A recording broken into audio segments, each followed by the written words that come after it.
بسم اللہ الرحمن الرحیم۔ السلام علیکم۔ ہمارے چینل پر آپ کو ویلکم کہتے ہیں۔ روزانہ ایک نئی سچی کہانی سننے کے لیے اس چینل کو سبسکرائب کر لیجئے، کیونکہ نئی کہانیاں صرف سبسکرائبرز کو ہی ملیں گی۔ میں شروع سے ہی بہت حسن پرست تھا۔ ہمیشہ سے یہی خواہش رہی تھی کہ بے انتہا خوبصورت بیوی ہو تاکہ میری زندگی میں راحت ہو، مگر جب شادی کا نام اٹھا تو میرے اوسان خطا ہو گئے، کیونکہ میری ماں نے میرے لیے جو لڑکی منتخب کی وہ اچھی خاصی سانولی تھی۔ اور آج سے 3 سال پہلے کی بات ہے جب میری شادی ہوئی تھی، جس میں میری رضامندی بالکل بھی شامل نہیں تھی۔ میں اس قدر دل برداشتہ تھا اور سانولی دلہن کو دیکھنے کا میرا دل نہیں کر رہا تھا۔ جب میں نے اپنی ماں سے شکایت کی کہ میری شادی ایک سانولی لڑکی سے کیوں کروا رہی ہیں، تو اماں نے مجھ سے کہا کہ دیکھو سعد اکرام، تم پردیس میں نوکری کرتے ہو، شادی کے بعد تم واپس بھی چلے جاؤ گے؟ میں نے جواب دیا کہ ہاں مجھے واپس تو جانا ہے۔ تو امی بولی تو یہی بات ہے نا، میں بہو صرف اس لیے لا رہی ہوں تاکہ وہ میرے گھر کا کام کاج کر سکے۔ تم جانتے ہو نا کہ نوکرانیاں آج کل کتنی مہنگی ہو گئی ہیں۔ تم خود سوچو، اگر میں کوئی خوبصورت لڑکی لاؤں گی تو پھر وہ کیا میرے گھر کا کام کرے گی؟ نہیں نا۔ اب اس سانولی بیوی کو تم آرام سے یہاں پر چھوڑ کر جانا، یہ صفائی کرے گی، برتن دھوئے گی، کھانا پکائے گی، کپڑے دھونا اور گھر کا سارا کام کاج میں اس کے ذمہ ڈال دوں گی، اور تم پردیس میں جا کر بے شک وہاں کسی گوری لڑکی سے شادی کر لینا۔ اپنی ماں کی یہ بات مجھے صحیح لگی، لیکن اماں میں نے سنا ہے کہ وہ پڑھی لکھی ہے، BA پاس کیا ہے، تو کیا وہ آپ کا کام کرے گی؟ میں نے اماں سے پوچھا ہاں میں کروا لوں گی اس سے کام، بس تم جاؤ سعودیہ، وہاں شادی کر لو، یہاں کا معاملہ مجھ پر چھوڑ دو۔ اماں نے اعتماد سے کہا تو میں نے سوچا اماں صحیح کہہ رہی ہیں، میں تو واقعی پردیس چلا جاؤں گا، یہی ٹھیک ہے کہ وہ سانولی ہے، کم سے کم میرے ماں باپ کا سہارا بنے گی، اور واقعی اگر خوبصورت لڑکی آئی تو میرے ماں باپ کا کیا بنے گا؟ مجھے تو ویسے ہی اماں نے پردیس میں شادی کرنے کی اجازت دے دی تھی، اس لیے میں خوش ہو گیا۔ شادی کی رات میرا دل نہیں کر رہا تھا کہ میں دلہن کا چہرہ دیکھوں۔ میں نے گھونگھٹ پلٹا تو وہ واقعی ایک سانولی سی لڑکی تھی۔ میں نے اس سے کوئی بات نہیں کی اور سو گیا، اور صبح مجھے واپس پردیس جانا تھا۔ میں سعودیہ میں کام کرتا تھا، شادی کی اگلی صبح ہی میری فلائٹ تھی اور میں واپس سعودیہ چلا آیا۔ یہاں کر میں نے شادی کا فیصلہ کیا، لیکن مجھے کوئی لڑکی نہیں مل رہی تھی، کیونکہ میں خود ایک سانولا انسان تھا، پر مرد چاہے جتنا بھی سانولا ہو، اسے بیوی گوری ہی چاہیے ہوتی ہے۔ تقریباً 1 سال مجھے رشتہ ڈھونڈنے میں لگ گیا، پھر 2 سال ہو گئے، بات چلتی پھر ختم ہو جاتی۔ جو رشتہ ہوتا سب سے پہلی شرط یہی ہوتی تھی کہ میں ساری کمائی بیوی کو دوں گا اور ماں کے پاس پاکستان 1 روپیہ بھی نہیں بھیجوں گا۔ یہاں پر میں مایوس ہو جاتا تھا، کیونکہ میں اپنے گھر والوں کا خرچ نہیں روک سکتا تھا۔ وہاں میری 3 بہنیں شادی کے لیے بیٹھی ہوئی تھیں، اماں ابا کی میں اکلوتی امید اور ان کا اکلوتا بیٹا تھا۔ میری پریشانی دن بدن بڑھتی جا رہی تھی۔ میرا پاکستان رابطہ کم ہوتا تھا، کیونکہ اس وقت موبائل شاذ و نادر ہی دستیاب ہوتا تھا۔ اماں سے جب بھی بات ہوتی تو وہ کہتی کہ تمہاری بیوی میکے چلی گئی ہے۔ میں ان باتوں سے تنگ تھا، اس لیے میں نے پاکستان بات کرنا چھوڑ دیا تھا۔ پھر 2.5 سال بعد میں ایک دن کام سے واپس جا رہا تھا تو راستے میں ایک لڑکی بیٹھی ہوئی مجھے ملی۔ اس کے ہاتھ میں ایک کتاب تھی جو کہ اردو کی ایک مشہور کتاب تھی۔ میں سمجھ گیا کہ یہ لڑکی پاکستانی ہے۔ میں نے سوچا شاید اسے مدد کی ضرورت ہو۔ میں اس کے پاس گیا اور پوچھا کہ کیا آپ کو مدد کی ضرورت ہے؟ میں نے اردو میں ہی بات شروع کی۔ اس نے بھی اردو میں جواب دیا۔ اس نے کہا ہاں، میں 2 دن پہلے پاکستان سے آئی تھی اور یہاں اپنے رشتہ دار کے پاس ٹھہری ہوئی تھی۔ وہ لوگ پتہ نہیں کہاں چلے گئے ہیں۔ مجھے بازار میں جا کر عبایا لینا تھا۔ واپس آئی تو ان کے گھر پر تالا لگا ہوا تھا۔ اس نے کہا تو مجھے بہت دکھ ہوا۔ آپ میرے ساتھ چلیں، میں نے کہا تو اس نے حیرت سے میری طرف دیکھا۔ اس نے نقاب پہن رکھا تھا اور اس کی حسین آنکھیں نقاب سے مجھے دیکھ رہی تھیں، جن میں کاجل کے ساتھ ساتھ حیرانگی بھی تھی۔ میں ایسے کیسے کسی کے ساتھ چلی جاؤں؟ اس نے کہا۔ اس کے ہاتھ گورے تھے اور مجھے اندازہ ہو گیا کہ وہ ایک گوری اور حسین لڑکی ہے۔ تو کیا آپ رات اس طرح سڑک پر گزاریں گی؟ میں نے کہا تو وہ سوچ میں پڑ گئی۔ رات کافی ہو چکی تھی۔ آپ کے گھر میں کون کون ہے؟ اس نے پوچھا۔ میں ایک کمرے میں اکیلا رہتا ہوں۔ وہ سوچتی رہی، پھر بولی کہ اگر میں اس سے بھی ابھی نکاح کر لوں تو وہ میرے ساتھ چلی جائے گی۔ یہ سن کر میں حیران ہو گیا۔ مجھے اپنی خوش قسمتی پر یقین نہیں آ رہا تھا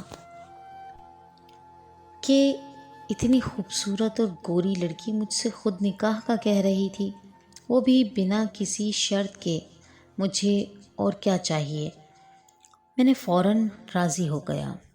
میں اسے اسی وقت مسجد میں لے کر گیا اور اس کے ساتھ نکاح کر لیا اور خوشی سے جھومتے ہوئے اسے اپنے چھوٹے سے کمرے میں لے کر آیا۔ اس چھوٹے سے کمرے میں چولہا رکھا ہوا تھا جہاں پر میں کھانا بناتا تھا، مگر آج مجھے دیر ہو گئی تھی واپسی میں، اس لیے میں نے کھانا نہیں بنایا تھا۔ اس نے اپنا نام سمینہ بتایا تھا۔ سمینہ نے کہا کہ میں کھانا بنا لیتی ہوں۔ پھر اس نے بہت ہی مزیدار کھانا بنایا اور ہم دونوں نے مل کر کھایا۔ میری خوشی کی کوئی انتہا نہیں تھی۔ میں نے سمینہ سے کہا کہ اب تو ہمارا نکاح ہو گیا ہے، اب یہ نقاب ہٹا دو اور مجھے اپنا چہرہ دکھاؤ تاکہ مجھے بھی معلوم ہو کہ میری بیوی کیسی ہے۔ میرے کہنے پر اس نے اپنے چہرے سے نقاب ہٹا لیا تو میں دیکھ کر حیران ہو گیا، کیونکہ وہ میرے تصور سے بھی زیادہ حسین تھی۔ میں بہت خوش ہو گیا اور ایک ہفتہ تو ہم نے بہت خوشی سے گزارا۔ میں روزانہ کام سے واپس آتا تو وہ کھانا بنا دیا کرتی تھی۔ صبح اٹھتا تو میرے لیے ناشتہ تیار کیے ہنستی مسکراتی حاضر ہوتی تھی۔ میری زندگی جیسے مجھے جنت کی مانند لگنے لگی تھی۔ کچھ عرصہ بعد ایک دن اچانک میں گھر آیا تو وہ مجھے نہ ملی۔ پہلے تو مجھے لگا کہ وہ شاید کہیں چلی گئی ہے، واپس آ جائے گی، لیکن پھر مجھے ایک خط ملا۔ اس خط میں لکھا تھا کہ اس کے رشتہ دار واپس آ گئے ہیں اور وہ اپنے رشتہ داروں کے پاس جا رہی ہے۔ خط کیا تھا؟ بس ایک چھوٹی سی عبارت تھی جسے پڑھ کر میرے سر پر آسمان گر گیا اور پیروں تلے سے زمین سرک گئی تھی۔ میرے پاس اس کا کوئی اتا پتہ نہیں تھا۔ میں پاگلوں کی طرح اسے ڈھونڈنے لگا، لیکن ڈھونڈتا بھی تو کہاں ڈھونڈتا، وہ تو مجھے ایک سڑک پر ملی تھی۔ اسے ڈھونڈتے ڈھونڈتے 8 مہینے گزر گئے، لیکن وہ مجھے کہیں نہ ملی۔ میں اس سب سے اتنا ڈپریشن میں چلا گیا کہ ذہنی مریض بنتا جا رہا تھا۔ میرے لیے یہاں رہنا مشکل ہو گیا تھا، کیونکہ ایک ہفتے میں ہی مجھے اس لڑکی سے شدید قسم کی محبت ہو گئی تھی اور مجھے لگ رہا تھا کہ میری زندگی کا کوئی مقصد نہیں ہے۔ میرے لیے اب یہاں کام کرنا مشکل ہو گیا تھا، اس لیے میں نے واپس پاکستان جانے کا فیصلہ کر لیا۔ میں پاکستان واپس چلا گیا تو میری اماں بہت غصے میں تھیں۔ میری اماں نے کہا کہ میری بیوی نے 2 سال تو یہاں کام کر کے گزارے، پھر وہ عاجز آ گئی اور میکے چلی گئی۔ میں اسے لینے گئی، لیکن اس کے بھائی نے مجھے گھر سے نکال دیا۔ تم جا کر اسے لے آؤ، وہ نہ آئی تو گھر کا کام کون کرے گا؟ جب سے وہ گئی ہے کام کر کر کے میری تو تینوں بیٹیوں کی حالت خیر ہو گئی ہے۔ پہلی فرصت میں جا کے اسے لے آؤ۔ میں یہ سن کر وہاں گیا اسے لینے کے لیے، لیکن اس کے بھائی نے مجھے ملنے نہیں دیا۔ میں نے خوب ہنگامہ کیا کہ مجھے میری بیوی چاہیے۔ بالآخر ان لوگوں نے میری بیوی میرے حوالے کر دی اور میں اسے لے کر گھر آ گیا۔ اس وقت میں نے اور نہیں کیا، لیکن جیسے ہی میں گھر میں داخل ہوا تو میری اماں کی تو میری بیوی کو دیکھ کر چیخ ہی نکل گئی۔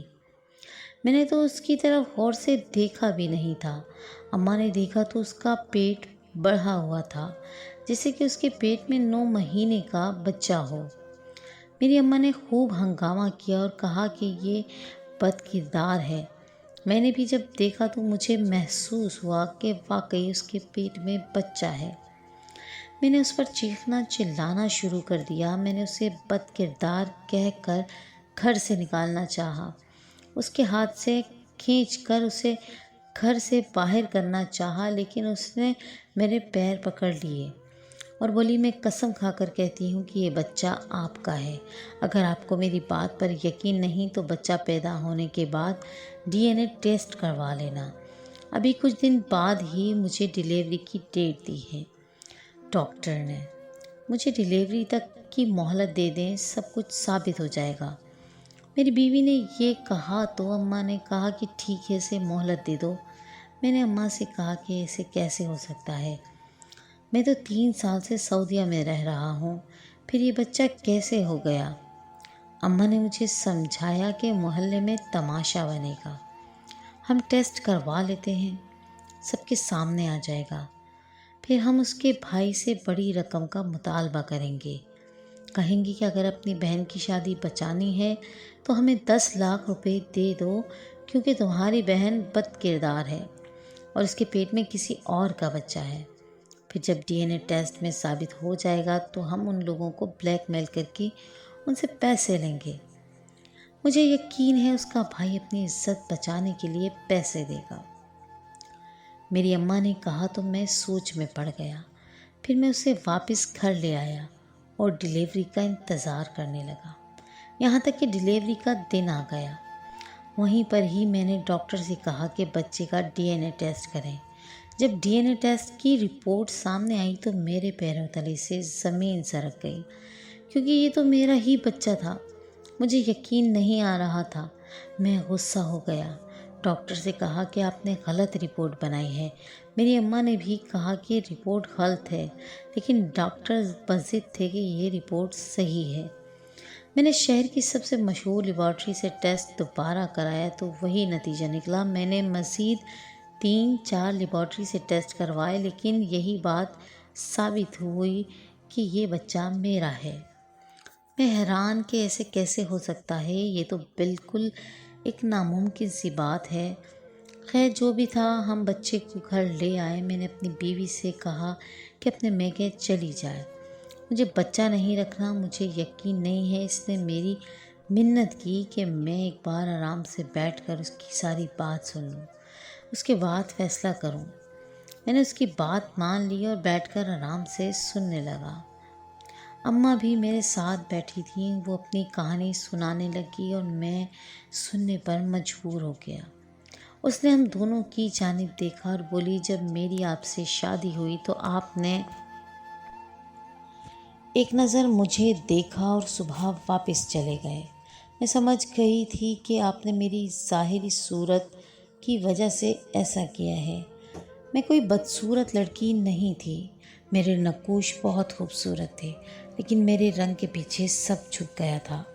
اوپر سے میں اتنا کھاتی پیتی بھی نہیں تھی، ہر وقت پریشان رہتی تھی، جس کی وجہ سے مجھے بھوک نہیں لگتی، تو میں بہت کمزور، سوکھی سڑی سی ہو گئی تھی۔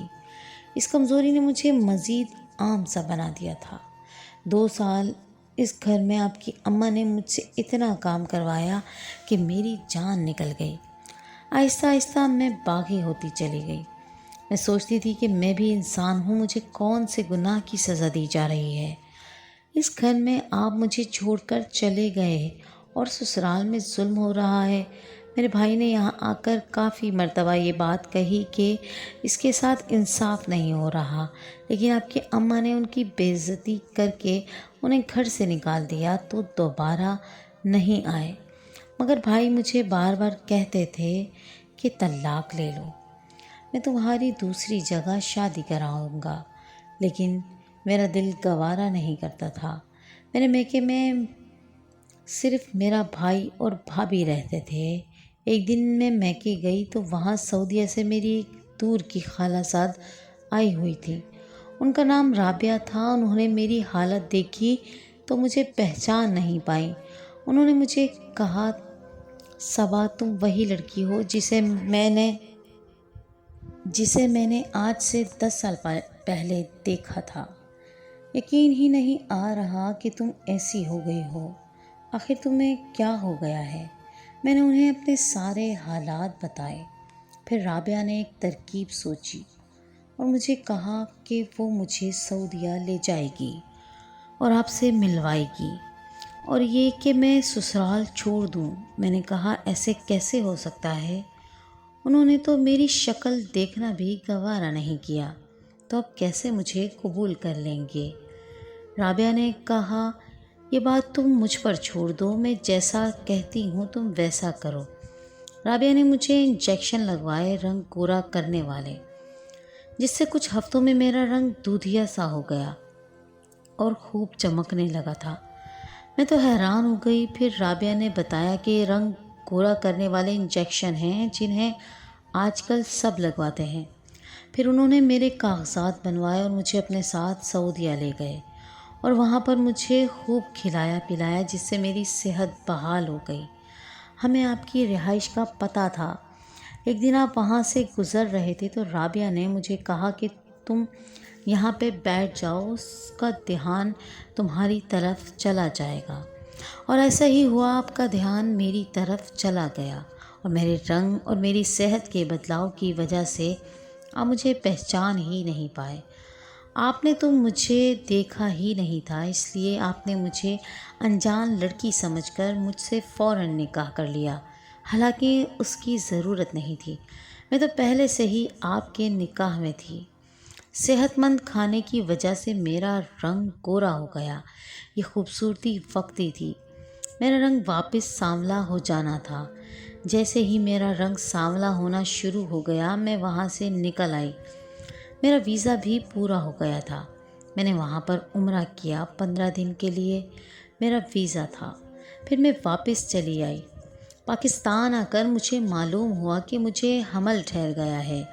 میرے گھر والوں نے کہا کہ تم صبر سے کام لو اور یہاں پر رہو، بچہ پیدا کرو، پھر ساری حقیقت ہم تمہارے شوہر کو بتا دیں گے۔ میری بیوی نے جب یہ ساری کہانی مجھے سنائی اور ثبوت کے طور پر وہ نکاح نامہ بھی مجھے دکھایا، اور وہاں پر رکھی ہوئی میری گھڑی اور چند اور چیزیں جو اس کے پاس تھیں ثبوت کے طور پر دکھائیں، میں نے جب غور سے دیکھا تو یہ آنکھیں اسی لڑکی کی تھیں جن پر میں فدا ہوا تھا۔ آواز بھی اسی کی تھی۔ یقیناً یہ وہی لڑکی تھی جسے میں ڈھونڈ رہا تھا۔ فرق صرف اتنا تھا کہ اس کا رنگ پھر سے سانولا ہو چکا تھا، اور حاملہ ہونے کی وجہ سے اس کے چہرے پر داغ دھبے بن چکے تھے، جیسے کہ حاملہ عورتوں کے بنتے ہیں۔ مجھے یقین آ گیا تھا کہ یہ بچہ میرا ہی ہے۔ یہ جھوٹ بول رہی ہے، جھوٹی کہانی سنا رہی ہے، اس کی کہانی کا یقین مت کرنا، میری اماں نے فوراً کہا۔ نہیں اماں، یہ جھوٹ نہیں بول رہی ہے، یہ سچ بول رہی ہے۔ یہ وہی لڑکی ہے جس سے میرا نکاح ہوا تھا، اور یہ بچہ میرا ہی ہے، میں نے کہا، اور میں اسے اپنے ساتھ رکھنے پر مجبور ہو گیا۔ لیکن نہ میں اس کی طرف دیکھتا تھا نہ بچے کی طرف۔ اس طرح ایک مہینہ گزر گیا۔ میں اداس تھا۔ پھر ایک دن اس نے کہا کہ آپ مجھے پسند نہیں کرتے ہیں، میں گھر چھوڑ کر جا رہی ہوں، بچہ آپ کا ہے، آپ کے پاس رہے گا۔ یہ کہہ کر وہ گھر چھوڑ کر چلے گئی۔ میں دوسرے کمرے میں سوتا تھا اور صبا بچے سمیت اپنے ہی کمرے میں سوتی تھی۔ پھر وہ چلی گئی، جس سے مجھے کوئی فرق نہیں پڑنا تھا۔ بچہ روتا رہا اور سارا دن گزر گیا۔ مجھے عجیب سا محسوس ہونے لگا، کیونکہ میری ماں بہنوں میں سے کسی نے بھی بچے کو ہاتھ تک نہیں لگایا تھا۔ یہاں تک کہ رات ہو گئی اور بچہ بھوکا پڑا تھا۔ میں سونے کے لیے لیٹ گیا، لیکن بچے کے رونے کی آواز سن کر میں بے چین ہو رہا تھا۔ مجھے نیند نہیں آ رہی تھی۔ میں اس کی آواز کو نظر انداز کرنے کے لیے کمرے میں گیا تو بچے کی حالت غیر تھی۔ شاید بھوک کے باعث رونے کی پوری کوشش کر رہا تھا، لیکن نہیں کر پایا۔ بالآخر کسی وجہ سے میں نے اسے اٹھایا۔ لیکن میں اسے کیا کھلاتا؟ اس کی ماں چلی گئی تھی۔ جیسے ہی میں نے اسے اپنی گود میں اٹھایا، مجھے ایک عجیب احساس ہونے لگا کہ کوئی اس دنیا میں میرا اپنا بھی ہے۔ لیکن میں اس کی وجہ سے پریشان تھا کہ وہ بھوکا تھا۔ میں اسی وقت اسے ڈاکٹر کے پاس لے گیا اور کہا کہ اس کے لیے کچھ تجویز کر دیں، تو ڈاکٹر نے ڈبے والا دودھ مجھے لکھ کر دیا۔ میں فوراً دودھ لے کر گھر آیا، فیڈر میں دودھ بنا کر اسے پلایا تو اسے آرام آ گیا۔ میں نے اسے اپنے ساتھ سلا دیا۔ وہ رات میں بار بار جاگتا رہا۔ میں بھی اس کے لیے دودھ بناتا رہا اور اسے پلاتا رہا۔ ایک رات اپنے بچے کے ساتھ گزارنے کے بعد اب مجھے لگ رہا تھا کہ میری زندگی میں کوئی آ گیا ہے تو میرے جینے کا بھی کوئی مقصد ہے، ورنہ میں تو دوسروں کے لیے جی رہا تھا۔ اب تک صرف گھر والوں کے لیے پیسے کمانے کی مشین بنا ہوا تھا۔ چند ہی دن اپنے بچے کے ساتھ گزارنے کے بعد مجھے اپنے بچے سے بے حد محبت ہو گئی تھی۔ میں خود کو اس سے محبت کرنے سے روک ہی نہیں پایا، کیونکہ وہ میری ہی اولاد تھی۔ مجھے احساس ہوا کہ بچے کو ماں کی ضرورت ہے۔ میں صبا کے میکے چلا گیا اسے لینے کے لیے، لیکن وہ نہیں آئی۔ اگلی بار جب میں گیا تو بچے کو اپنی گود میں اٹھا کر لے گیا اور اسے کہا کہ میرے لیے تو نہیں آؤ گی، مگر اس کے لیے تو آ جاؤ، یہ ہمارا بچہ ہے، اس لیے ہم دونوں مل کر اسے پالیں گے۔ میری بات سن کر صبا کی آنکھوں میں آنسو آ گئے۔ اس نے بچے کو فوراً اپنے سینے سے لگا لیا، پھر اس نے اپنا سامان اٹھایا اور میرے ساتھ چلی آئی۔ آج مجھے لگ رہا تھا کہ میرے گھر مکمل ہو گیا۔ میں نے اپنا بستر واپس اپنے کمرے میں لگا لیا جہاں میری بیوی اور بچہ سوتے تھے، کیونکہ اب میں اپنے بچے کے بغیر نہیں رہ سکتا تھا۔ ان دونوں کو اپنے کمرے میں دیکھ کر مجھے اتنی خوشی ہو رہی تھی کہ میں لفظوں میں بیان نہیں کر سکتا تھا۔ مجھے افسوس ہونے لگا کہ اپنی ماں کی باتوں میں آ کر میں اتنے خوبصورت احساس سے دور رہا، اور وہ بھی پچھلے 3 سالوں سے۔ آج یہ احساس مجھے اس قدر حسین لگ رہا تھا۔ میرے اور صبا کے مابین اپنی کوئی بات نہیں ہوتی تھی، ہم بس بچے کے متعلق باتیں کرتے رہتے تھے۔ میں اپنے بچے پر حیران تھا، جب ایسے پرسکون رہتا جیسے اب اسے کوئی مسئلہ ہی نہ ہو۔ پھر مجھے احساس ہونے لگا کہ میں نے صبا کے ساتھ بہت ناانصافی کی ہے۔ دوسروں کی باتوں میں آ کر میں نے سوچ لیا کہ میں اپنے کیے کی اس سے معافی ضرور مانگوں گا، حالانکہ میں نے جو کیا وہ معافی کے قابل نہیں تھا۔ بہرحال میں نے اپنی بیوی سے کہا، صبا مجھے معاف کر دو، میں نے تمہارے ساتھ بہت برا سلوک کیا ہے۔ آج مجھے احساس ہو گیا ہے کہ تم بہت اچھی لڑکی ہو، مجھے محبت بھی ہے تم سے، تم ہی میری زندگی ہو، اور اب پھر سے تم سے محبت ہونے لگی ہے۔ تم نے جو کچھ بھی کیا اپنا حق حاصل کرنے کے لیے کیا ہے، مجھے تم سے کوئی گلہ نہیں۔ میں معافی کے قابل بھی نہیں ہوں، لیکن پھر بھی تم سے معافی مانگ رہا ہوں، مجھے معاف کر دو۔ میں نے صبا کے سامنے ہاتھ باندھ کر اس سے معافی مانگی تو اس کی آنکھ بھر آئی۔ اس نے مجھے فوراً معاف کر دیا۔